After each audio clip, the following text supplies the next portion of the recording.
సంవత్సరాల తరబడి ఎన్ని మందులు వాడినా మీ మోకాల నొప్పులు తగ్గట్లేదా? ప్రాణ పెయిన్ క్లినిక్ లో అత్యాధునిక చికిత్స. Welcome to Suman TV. ప్రస్తుతం మనతో ఉన్నారు race institution founder and chairman G S Giridhar గారు. నమస్తే సార్. నమస్తే అండి. సార్, గవర్నమెంట్ జాబ్స్లో చూసుకుంటే మనం బ్యాంక్ ఎగ్జామ్ గురించి, బ్యాంక్ ప్రిపరేషన్ గురించి మాట్లాడుకున్నాం. Next coming to RRB, railway jobs కోసం చాలామంది ప్రిపేర్ అవుతున్నారు సార్. కాంపిటీషన్ కూడా అలానే ఉంది. సో మా స్టూడెంట్స్కి రైల్వే జాబ్ ప్రిపేర్ అయ్యే వాళ్ళకి మీరు చెప్పే టిప్స్, సూచనలు, సలహాలు. ఇప్పుడు most happening examinations students wait చేస్తూ ఈగర్గా చూస్తున్నట్టు రైల్వే నోటిఫికేషన్స్ అండి. ఎందుకంటే government, central government almost 2.5 lakh to 3 lakh vacancies fill చేస్తుంది ఇప్పుడు ఈ year in the sense before elections for quite some time. మనకి 2018లో తర్వాత 19లో రైల్వే నోటిఫికేషన్స్ వచ్చాయి. దాని తర్వాత ఎప్పుడు రైల్వే నోటిఫికేషన్ ఉన్న హ్యూజ్ నెంబర్స్ ఉంటాయండి. ఈ సంవత్సరం అంటే various categories of post quite పాపులర్గా ఎక్కువ మంది ఎదురు చూసేది NTPC, non technical popular category. Next group D, తర్వాత ALP technician, assistant loco pilot, తర్వాత జేఈ. ఈ 4 యూజువల్లీ చేస్తారు. ఇది కాకుండా రైల్వే పోలీసు, కానిస్టేబుల్స్ ఇది కూడా వాళ్ళు చేస్తారు. ఇది ఎక్కువగా ఉండేటువంటి ఇది అనమాట. ఇప్పుడు మనకి హ్యూజ్ నెంబర్లు వీటి నుంచే రాబోతున్నాయి. వన్ గుడ్ థింగ్ ఏంటంటే ఇందులో ఒకటి వాళ్ళు లోకల్ లాంగ్వేజ్లో రాసుకోవచ్చు, అదొక అడ్వాంటేజ్ ఉంది. ఓకే, ఇంకొకటి మెయిన్ ఏంటంటే ఎక్కువ మంది ఓన్లీ గ్రాడ్యుయేషన్కే కొన్ని గవర్నమెంట్ జాబ్స్ ఉంటాయి. బట్ ఇందులో ఏంటంటే ఇంటర్మీడియట్తో రాసుకోవచ్చు, 10th క్లాస్తోని, ఐటీఐతో వాళ్ళకు కూడా అవకాశం ఉంది. కాబట్టి ఎక్కువ మంది ఈ రైల్వే జాబ్స్ కోసం వెయిట్ చేస్తారు. అండ్ ఇంకొకటి ఏంటంటే ద శాలరీస్, హ్యూజ్ శాలరీస్, ఎక్కువ శాలరీస్. అండ్ ఎంప్లాయ్మెంట్ ఎక్కువ ఇచ్చేది కూడా రైల్వేని. ఇండియాలో ఎక్కువ ఎంప్లాయ్మెంట్ ఇచ్చే డిపార్ట్మెంట్ ఏంటి అంటే రైల్వేస్, చాలా ఎక్కువ మంది. ఈ రెండుతోనే ఇన్ని వస్తున్నాయి కాబట్టి స్టూడెంట్స్ అందరూ కూడా చాలా రైల్వేస్ కోసం ఇప్పుడు ఎదురు చూస్తూ ఉన్నారు. అండ్ ఒకటే వాళ్ళకి చెప్పడం అంటే ప్రిపరేషన్ కోసం ఏంటంటే యూ స్టార్ట్ యువర్ ప్రిపరేషన్. ఎందుకంటే నోటిఫికేషన్స్ వచ్చాక కాదు, ఇప్పుడు స్టార్ట్ చేసేయండి. నోటిఫికేషన్స్ ఎనీ టైం వస్తాయి, హ్యూజ్ నెంబర్స్ ఉన్నాయి కాబట్టి ఫస్ట్ మీ ప్రిపరేషన్ స్టార్ట్ చేయండి. ఎగ్జామినేషన్స్ ఏ ఉన్నాయో ఒకసారి ప్యాటర్న్ చూసుకొని దానికి తగ్గట్టుగా ప్రిపరేషన్ చేయడం అనేది రైట్ థింగ్ ఫస్ట్. సార్, దీనికి క్వాలిఫికేషన్ ఏముంటుంది సార్? అంటే qualification and coming to books కూడా ఏం సజెస్ట్ చేస్తారు? రైట్, ఇప్పుడు నేను ఇంతకుముందు చెప్పినట్టు వేరియస్ లెవెల్లో పోస్ట్ ఎన్టీపీసీ తీసుకుందాం. నాన్ టెక్నికల్ పాపులర్ కేటగిరీ చాలా ఎక్కువ మంది ఉండేది. అందులో 2 లెవెల్స్, మొత్తం 13 వెరైటీస్ ఆఫ్ పోస్టులు ఉంటాయి. అందులో 5 వెరైటీస్కి ఇంటర్మీడియట్ క్వాలిఫికేషన్, మిగిలిన 8 పోస్టులు ఉంటాయి. అది గ్రాడ్యుయేషన్ క్వాలిఫికేషన్. అంటే గ్రాడ్యుయేషన్కి 8 అని అంటే 8 అని కాదు, వాళ్ళు 5 ఇంటర్మీడియట్ అనేది కూడా రాసుకోవచ్చు. అవుట్ ఆఫ్ 13 5 ఇంటర్మీడియట్ ఉంటే గ్రాడ్యుయేషన్కి అన్ని పోస్టులు ఉంటాయి. అది దాని తర్వాత గ్రూప్ డికి వస్తే వాళ్ళు 10th క్లాస్ ఐటీఐతో పోస్టులు ఉన్నాయి.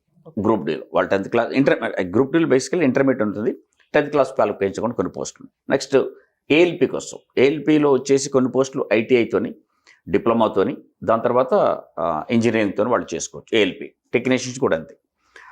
ఇది ఉండేది. అంటే రైల్వేస్లో ఉన్నటువంటి ఆపర్చునిటీ ఏంటంటే అందరికీ ఉంది. 10th క్లాస్ వాళ్ళకు ఉంది, ఐటీఐ వాళ్ళకు ఉంది, ఇంటర్మీడియట్ వాళ్ళకు ఉంది, గ్రాడ్యుయేషన్ వాళ్ళకు ఉంది. అందరికీ ఆపర్చునిటీస్ ఉన్నట్టు ఉండాలి. మీరు బుక్స్ అన్నారు. బుక్స్ అంటే మాత్రం జనరల్ చెప్పాలంటే యూజువల్గా కాంపిటేటివ్ ఎగ్జామినేషన్లో కేవలం రైల్వేకి మాత్రమే ప్రిపేర్ అయ్యేవాళ్ళు కొద్దిమంది ఉంటారు. అంటే టెక్నికల్ రాసేవాళ్ళు మాత్రమే రైల్వే. నాన్ టెక్నికల్ ఎవరైతే రాస్తారో వాళ్ళు they right even other competitive examinations like bank, staff selection commission, ఇది రాస్తూ ఉంటారు. ఇందులో ఒకటే మనం కామన్గా తీసుకుంటే సబ్జెక్ట్స్ వచ్చేసి మ్యాథమెటిక్స్ ఉంటుంది, అంటే అర్థమెటిక్, డేటా అండ్ డయాబెటిక్స్ లాంటివి. రీజనింగ్ ఉంటుంది, దాని జనరల్ ఇంటెలిజెన్స్ అండ్ రీజనింగ్ అంటాం. ఒక పెద్ద అడ్వాంటేజ్ ఏంటంటే ఇంగ్లీష్ ఉండదు వాళ్ళకి. మిగిలిన ఎగ్జామినేషన్ ఉంటుంది, ఇందులో ఇంగ్లీష్ ఉండదు. దాని తర్వాత జనరల్ అవేర్నెస్ ఉంటుంది, అంటే పాలిటీ, హిస్టరీ, ఎకానమీ, జాగ్రఫీ బ్రీఫ్గా, అండ్ జనరల్ సైన్స్ ఉంటుంది. గ్రూప్ డికి జనరల్ సైన్స్ చాలా ఇంపార్టెంట్, అంటే ఫిజిక్స్, కెమిస్ట్రీ, బయాలజీ ఉండే సబ్జెక్ట్స్ ఇవేనండి. కరెంట్ అఫైర్స్, వీటికి ప్రిపేర్ అయితే వాళ్ళు they can write any examination in railways. ఒక్క టెక్నికల్ ఎగ్జామినేషన్కి జేఈకి వచ్చేసి వాళ్ళ technical subject, and ALP assistant loco pilot, railway drivers, ఇప్పుడు వాళ్ళు ఏఎల్పి అంటున్నాం మనం. వాళ్ళకి టెక్నికల్ సబ్జెక్ట్ ఒకటి ఉంటుంది వాళ్ళకి. అది మినహా మిగిలిన సబ్జెక్ట్స్ అన్నీ అందరికీ కామనే. వాళ్ళు ఈ సబ్జెక్ట్ సంబంధించిన ఏ బుక్స్ అయినా తీసుకోవచ్చు. Any books they can take any books and prepare. ఈ సబ్జెక్ట్స్ అన్ని కవర్ అయ్యేలాగా చూసుకోవాలి అంతే. సార్, ఇప్పుడు ఈ రైల్వేలో కూడా గెజిటెడ్ పోస్టులు ఉంటాయి, నాన్ గెజిటెడ్ పోస్టులు ఉంటాయి కదా సార్, దాని గురించి ఒకసారి. ఇప్పుడు గ్రూప్ డి మనం ఎన్టీపీసీ అన్నాం. ఎన్టీపీసీ వచ్చేసి లెవెల్ 2 నుంచి మొదలు పెట్టుకుని లెవెల్ 6 దాకా ఉంటాయి. లెవెల్ 4, 5, 6లో గెస్టెడ్ పోస్టులు ఉంటాయి. సో ఆ పోస్టులు అంటే శాలరీస్ తగ్గట్టుగా ఉండే వాళ్ళకి లెవెల్ 2, లెవెల్ 3 నుంచి. ఏఎల్పి వస్తే లెవెల్ 2లో ఉంటారు. గ్రూప్ డి వచ్చేస్తే 2, 3 ఉంటుంది. బట్ దీంట్లో మాత్రం 2 నుంచి 6 దాకా, ఆ 4 నుంచి గెస్టెడ్ ఆఫీసర్ పోస్టులు ఉంటాయి. ఆ పోస్టులకు ఏంటంటే శాలరీ ఎక్కువ ఉంటుంది. అన్ని సపరేట్గా గెస్టెడ్ నాన్ గెస్టెడ్ అని చెప్పేసి సపరేట్ రిక్రూట్మెంట్ ఉండదు. ఇప్పుడు ఎన్టీపీసీ తీసుకోండి, నేను చెప్పిన 2, 3, 4, 5, 6 పోస్టులన్నీ రిక్రూట్ చేస్తారు. 13 పోస్టులు ఉంటాయి ఈ లెవెల్లో. అందులో ఏం చేస్తారంటే ఎగ్జామినేషన్ ప్రిలిమ్స్ అందరికి కామన్, అందులో 2 ఉంటాయి, టైర్ 1, టైర్ 2. టైర్ 1 అంటే సిపిటి అంటాం, CBT computer based test 1. Tier 2 వచ్చి సిబిటి టెస్ట్ 2. సిబిటి టెస్ట్ 1 అందరికి కామన్. టెస్ట్ 2కి వచ్చే వరకు నేను చెప్పాను 2 నుంచి 6 దాకా ఉంటాయి. 2 నుంచి 6 దాకా నా 5 పోస్టులకి సపరేట్గా టెస్టులు కండక్ట్ చేస్తాను.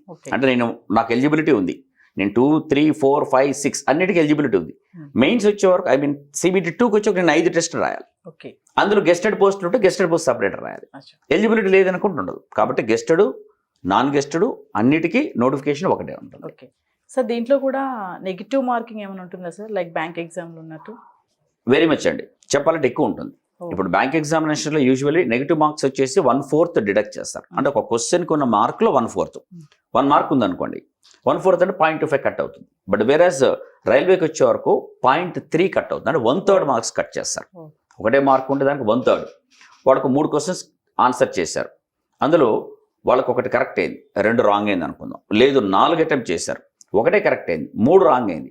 ఒకటి కరెక్ట్ అయితే 1 మార్క్ వస్తుంది, మిగిలిన 3 రాంగ్ అయితే 1/3 కాబట్టి ఆ 3టికి కలిపి 1 మార్క్ పోతుంది. అంటే వీళ్ళు వచ్చిన 1 మార్కు వాటి వల్ల పోయిన 1, అంటే 4 ఒకటి కరెక్ట్ అవుతుంది కానీ 0 మార్క్. కాబట్టి 3 చాలా కేర్ఫుల్గా ఉండాలి, ఎక్కువ మార్కులు పోయేది ఇందులోనే. సో కాబట్టి వాళ్ళు కేర్ఫుల్గా ఉంటే సరిపోతుంది. అంటే యూజువల్లీ 1/3 మార్కులు అంటారు కాబట్టి ప్రిలిమ్స్లో అంతే, మెయిన్స్లో అంతే నెగిటివ్ మార్కులు ఉన్నాయి. సార్ రైల్వేలో చూసుకుంటే అర్థమెటిక్ అనేది కొంచెం ఎక్కువ స్కోర్ చేసే సబ్జెక్ట్ అని తెలుసు. సో దాని విషయంలో స్టూడెంట్స్ ఎలా ఉండాలంటే preparation? Not only arithmetic is scoring subject, కాకపోతే డెఫినెట్ ఆన్సర్ చూడగా నాకు ఆన్సర్ వచ్చింది, నా మార్క్ వచ్చింది అనేది వాళ్ళు కన్ఫర్మ్ చేసుకోవడానికి స్కోప్ అనేది అర్థమెటిక్. సింపుల్ అండి, వాళ్ళు వచ్చే మార్కులు వాళ్ళు క్లియర్. ఇంకోటి ఏంటంటే రైల్వే నోటిఫికేషన్ ఇవ్వగానే సిలబస్ అంతా క్లియర్గా చెప్తారు వాళ్ళకి. ఈ సిలబస్ అని క్లియర్గా చెప్తారు. వాళ్ళు చేసే పని ఏంటంటే ముందు అందులో ఉన్న సిలబస్ అంతా చూడాలి, ఏమేమి ఉన్నాయి. యూజువల్లీ వాళ్ళకి వచ్చేది simplifications, calculations and arithmetic topics, percentages, averages, ratios, profit and loss, interest, time and work, time and distance, data interpretation, ఇలాంటివన్నీ వాళ్ళకి రెగ్యులర్గా వచ్చే క్వశ్చన్స్. ఈ టాపిక్స్ అన్నింటిలో వాళ్ళు థరో ఉండాలి. కంపారిటివ్లీ మనం బ్యాంక్ ఎగ్జామినేషన్ ఒకవేళ కంపేర్ చేస్తే బ్యాంక్ ఎగ్జామినేషన్స్తో టఫెస్ట్ వన్. అంటే డిఫికల్టీ లెవెల్ అనేది ఎక్కువగా ఉంటుంది, ఎక్కువ మోడల్ ఆఫ్ క్వశ్చన్స్ ఎక్కువ వస్తాయి. But whereas railway examination simple examination, చాలా ఈజీగా ఉంటుంది. ట్విస్ట్ అట్లాంటివి అనేది పెద్దగా ఉండదు. వాళ్ళు బేసిక్స్ మీద గట్టి గ్రిప్ తెచ్చుకుంటే చాలా ఈజీగా చేయగలుగుతారు. బట్ ఈ అర్థమెటిక్లో టాపిక్స్ అన్నీ వాళ్ళు పర్ఫెక్ట్ అవ్వాలి. ప్లస్ ఇది కాకుండా ప్యూర్ మ్యాథ్స్ అంటాం, ఆల్జెబ్రా, జామెట్రీ అండ్ ట్రిగనామెట్రీ, ఇందులో కూడా బేసిక్ లెవెల్ ఆఫ్ క్వశ్చన్స్. ఇది చూసుకుంటే చాలండి. మెయిన్ ఇక్కడ కావాల్సింది ఏంటంటే ముందు టాపిక్స్ అయినా నేర్చుకోవాలి, వీలైన మోడల్స్ ఆఫ్ క్వశ్చన్స్ ప్రాక్టీస్ చేయాలి, ఎందుకంటే పొరపాటు రాకుండా ఉండడానికి. అండ్ స్పీడ్ ఎప్పుడు కావాలి కాబట్టి అందులో టెక్నిక్స్, షార్ట్ కట్స్ ఇలా నేర్చుకుంటే మంచిది. వాళ్ళకి ఇచ్చే సజెషన్ ఇంకోటి ఏంటంటే మ్యాథ్స్లోనే స్పీడ్ మ్యాథ్స్ నేర్చుకోవాలి. అంటే ఫాస్టర్గా క్యాలిక్యులేషన్ చేసే ఉంటాయి, ఎడిషన్స్, మల్టిప్లికేషన్స్, డివిజన్స్, ఇలాంటి వాటిల్లో ఫాస్ట్గా క్యాలిక్యులేట్ చేసే టెక్నిక్స్ చాలా ఉన్నాయి. మనం టీవీలో సుమన్ టీవీలో కూడా చేసాం చాలా. సో దాంట్లో అవి వాళ్ళు నేర్చుకుంటే వాళ్ళకి చాలా అడ్వాంటేజ్గా ఉంటుంది. మ్యాథ్స్లో మంచి గ్రిప్ తెచ్చుకుంటారు.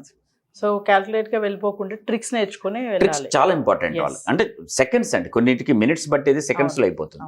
సో కాబట్టి అది చాలా ఇంపార్టెంట్ వాళ్ళకి. సో చాలా మంది చూసుకుంటే చాలా సీరియస్గా ప్రిపేర్ అవుతారు, కానీ పాయింట్ ఆఫ్ ఎగ్జామ్ టైంలో వాళ్ళకి టైం క్యాల్కులేషన్ అనేది మెయింటైన్ చేయడం తెలియక స్ట్రెస్కి గురవ్వడము, వచ్చినవి కూడా రాయకపోవడం, మీరు అన్నట్టుగా నెగిటివ్ మార్క్లోకి వెళ్ళిపోవడం, ఇలాంటివి కూడా జరుగుతున్నాయి. సో అలా ఉన్న స్టూడెంట్స్కి మీరేం చెప్తారు? ఒకటేనండి, వాళ్ళు ఏ సబ్జెక్ట్ ఆ సబ్జెక్ట్ తప్పకుండా వాళ్ళు ప్రిపేర్ అవుతూ ఉండాలి. ఎగ్జామ్ రాసేటప్పుడు కూడా వాళ్ళు టైం బేస్డ్ ఇస్తారు, ఏ సెక్షన్కి ఆ సెక్షన్ సపరేట్ టైం ఉంటుంది. ఆ టైంలో ఆ సెక్షన్ అయిపోయేలాగా చూసుకోవాలి. ఏంటంటే ఒక 4 సబ్జెక్ట్స్ ఎగ్జామ్లో ఉన్నాయి, నేను 3 పర్ఫెక్ట్ ఉంటే ఒక దాంట్లో పోతాను అన్న పరిస్థితి ఉండదు. 4 వాళ్ళు రావాల్సింది. సో 4 బాగా చేసుకుంటూ రావాల్సింది. కాబట్టి ఏ సబ్జెక్ట్లో కూడా అతిగా ఇంపార్టెన్స్ ఇవ్వద్దు, అలాగని చెప్పి వదిలేసి ఇది కూడా చేయకూడదు, అది దాన్ని పక్కన పెట్టడం కూడా చేయకూడదు. అన్నిటికీ ఈక్వల్ ఇంపార్టెన్స్ ఇస్తూ అన్నిటిని చూసుకుంటూ వస్తూ టైంలో చేయగలుగుతాననే. అంటే ఎగ్జామినేషన్లో నేను చెప్పాను సెక్షన్ వైజ్గా టైం ఉంటుంది, ఆ టైంలో ఆ క్వశ్చన్స్ నేను చేయగలుగుతానా లేదనేది వాళ్ళు రెగ్యులర్ సెక్షన్ వైజ్ ప్రాక్టీస్ చేసుకోవాలి. ముందు టాపిక్ వైజ్ టెస్టులు రాయాలి. అంటే ఏదైనా ఒక టాపిక్ ఫర్ ఎగ్జాంపుల్ పర్సంటేజ్ చేశారు వాళ్ళు, పర్సంటేజ్లు వీలైన క్వశ్చన్స్ వాళ్ళు ప్రాక్టీస్ చేయాలి. ఏ క్వశ్చన్ వచ్చినా అందులో చేయగలిగేలాగా ఎంత టైంలో చేస్తున్నాం తెలవడానికి కోసం టాపిక్ టెస్ట్లు. దాని తర్వాత సెక్షన్ వైజ్ ఎస్ అదే అర్థమెటిక్లో ఉన్న సెక్షన్లో క్వశ్చన్స్ అండి వేరియస్ మిక్స్డ్ బ్యాక్ క్వశ్చన్స్ అంటాం. అవును. అంటే అర్థమెటిక్లో మన పర్సంటేజ్లో ఒకటి, ప్రాఫిట్ అండ్ లాస్లో ఒకటి, ఇంట్రెస్ట్లో ఒకటి, ఇలా వస్తాయి. అన్నీ కలిపిన సెక్షన్ వైజ్ టెస్ట్ కూడా ఒక అరగంటలో ఎన్ని చేయగలుగుతున్నాను. ఎస్ ఆ తర్వాత ఫుల్ లెంగ్త్ మార్క్ టెస్ట్. అప్పుడు రాసినప్పుడు వాళ్ళ కన్ఫ్యూజన్ లేకుండా అన్నింటికీ ఇంపార్టెన్స్ ఇస్తూ సక్సెస్ తెచ్చుకోవడానికి అవకాశం ఉంటుంది. Thank you sir. Thank you అండి.